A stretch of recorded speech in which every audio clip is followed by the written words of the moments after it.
It is ubiquitous. The centaur is repeated over and over again, and in the 15th century, it is found everywhere. The centaur and this constellation was so important to ancient man that they documented it in every way they could, because this constellation represents the end of the world, and an end that brings the harvest.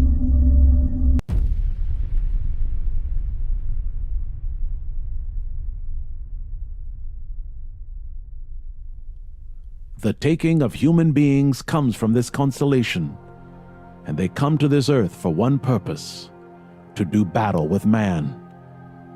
A war of dominance and a war of total conquest, a taking and a cleansing of the planet, and yet every nation that rises to fight them is decimated.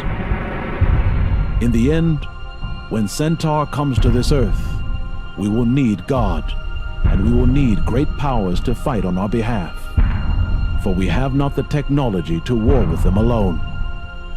This knowledge is found all over the ancient world, and yet in our day we find this knowledge to be absurd and impossible. This unintelligent repose is an example of why we are always behind the other civilizations that came before us. There is something out there. There is something that waits for us, and the hope is that we find them before they find us. Every nation on this earth has its ears trained to the skies, listening for Centaur and any sign of their coming or sign of alien life. To this day, we have never heard any sign of alien life, and no sign even of their existence. And yet the only intelligent sign of life we have ever received was so massive and so powerful that it sent fear through everyone that heard it.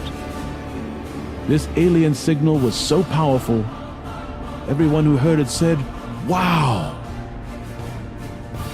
This great signal came from a distant constellation in space, a constellation called Sagittarius.